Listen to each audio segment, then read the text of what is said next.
Masih bersama saya, Frederika Widiasari Dewi dalam Economic Challenges Quo Vadis Upah Buruh. Saya melanjutkan tadi yang disampaikan Prof. Juanda ya, sedikit tentang tadi kalau perbedaan dengan secara teoritis. Ya, secara teoritis akademis sebenarnya ya, bahwa ketika judicial review secara formil itu dinyatakan cacat dan berarti diterima kan, nah walaupun sebagian misalnya, maka secara otomatis harusnya secara batal, substansi gitu ya? itu semuanya itu dibatalkan dan nyatakan batal demi hukum.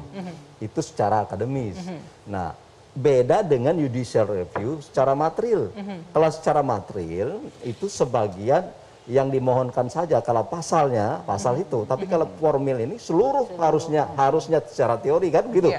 Nah, namun saya lihat di sinilah mungkin saya melihat ada sisi walaupun itu salah atau keliru, sisi positif dari hakim ini melihat azas kemanfaatan.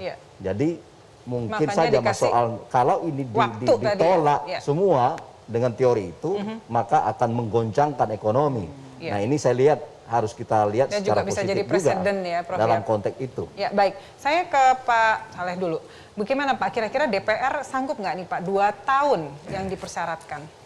Jadi begini, ketika kita membahas Undang-Undang Cipta Kerja ini, itu kan dimulai ya tanggal 20 April dan selesai 3 Oktober ya tahun 2020.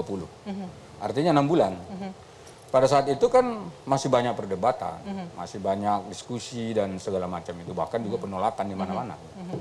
Tapi 6 bulan itu selesai. Dan itu diketok. Jadi bisa ya Pak ya? Dan tentu itu kemarin tuh malah dari, katakanlah dari banyak persepsi, pandangan segala macam itu bisa selesai. Nah sekarang, ini kan sebetulnya sudah diketok nih. Nah ketika diketok dan sudah jadi undang-undang, kemudian sekarang dikembalikan lagi ke DPR, saya kira ini akan lebih mudah menurut saya untuk diselesaikan. Karena bukan dari awal ya Pak ya? Ada beberapa alasan kenapa lebih mudah. Pertama, sebetulnya peta penyelesaiannya sudah ada.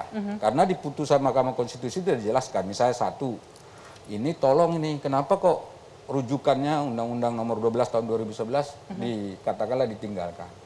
Karena di dalam undang-undang itu tidak ada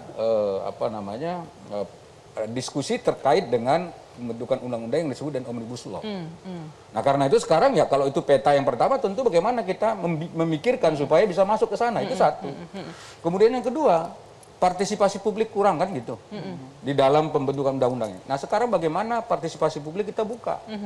Ya, seluruh elemen yang terkait yang selama ini katakanlah di dalam putusan MK dikatakan ditinggalkan, diundang semua toko buruh, serikat pekerja diundang untuk memberikan pandangan. Bahkan di luar itu akademisi dan juga katakanlah para pengusaha juga diundang di situ.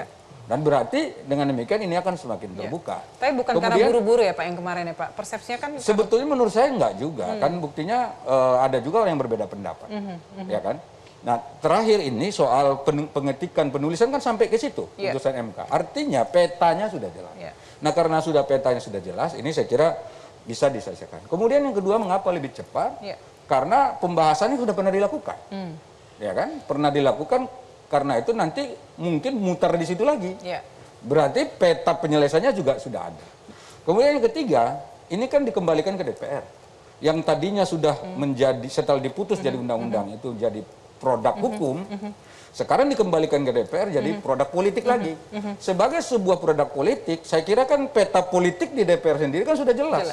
Nah artinya kalau produk politik dia kemudian orang-orang yang di DPR sudah jelas, katakanlah kedudukan politiknya, maka undang-undang ini akan lebih mudah untuk diselesaikan. Jadi saya kira nggak butuh 2 tahun saya kira, kalau memang sungguh-sungguh. Tapi harus diingat, kalau misalnya partisipasi publiknya menurut saya itu yang sangat penting di situ. Kan sudah ada catatannya ya Pak ya, apa yang harus dilakukan. Baik, Mbak Dita, gimana apa yang akan dilakukan pemerintah segera setelah ini terjadi dari MK putusannya seperti itu? Iya, pertama pemerintah solid ya, dan kita berkonsolidasi terus untuk memastikan agar langkah-langkah yang akan kita lakukan untuk perbaikan seperti amanat Mahkamah Konstitusi itu segera bisa tersusun ya, karena ada 11 klaster kan, jadi itu memang harus butuh koordinasi yang kuat.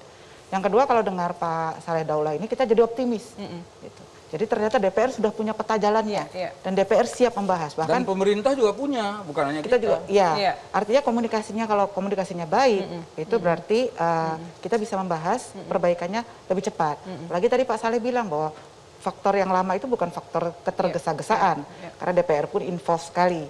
Tapi mungkin kita harus perhatikan soal bagaimana membangun konsultasi publik yang lebih baik.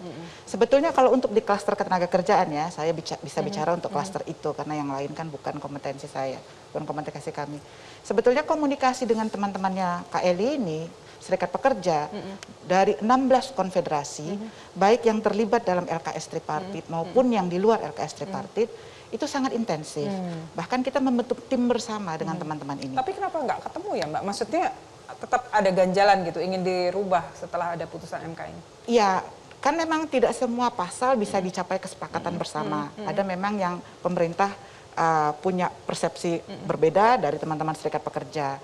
Itu tidak masalah.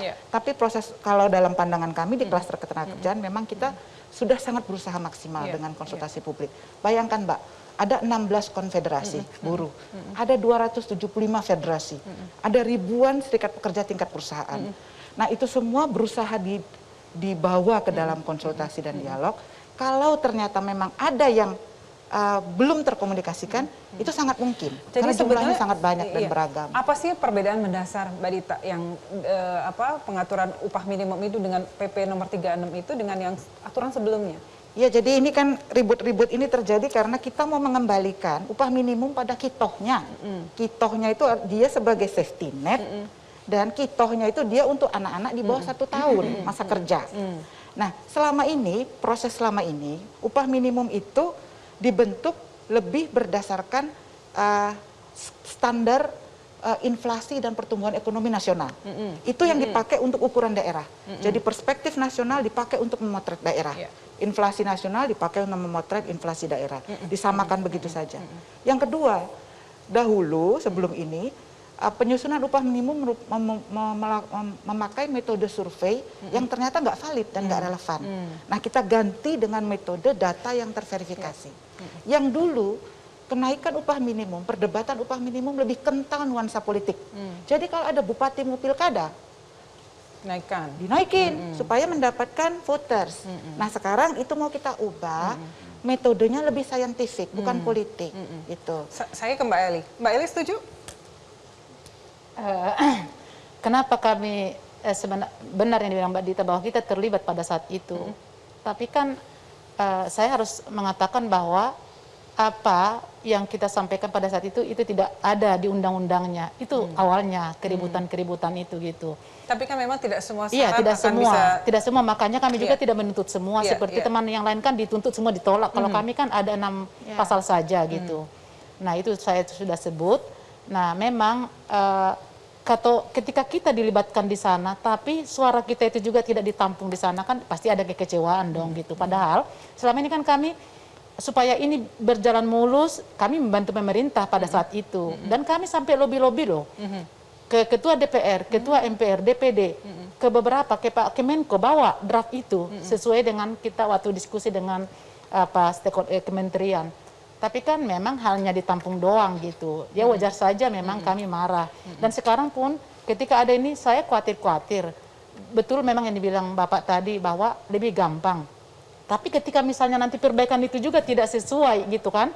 Apa yang terjadi gitu. Siapa yang bisa menjamin bahwa ketika DPR nanti sudah menangani itu, misalnya kan ada jadi masuk materi kan walaupun formilnya memang kami gugat juga formil dan materi. Tapi di materi itu saya mendengar disebut beberapa yang dimenangkan di kami. Apakah nanti bisa dikembalikan ke undang-undang sebelumnya? Kan itu yang jadi masalah. Berarti nanti ini akan menjadi masalah lagi kah? Atau memang seperti apa? Kalau memang melibatkan stakeholder, Baik. bagaimana mungkin kan? Banyak sekali itu gitu. Apalagi nanti kepentingannya berbeda-beda semua gitu.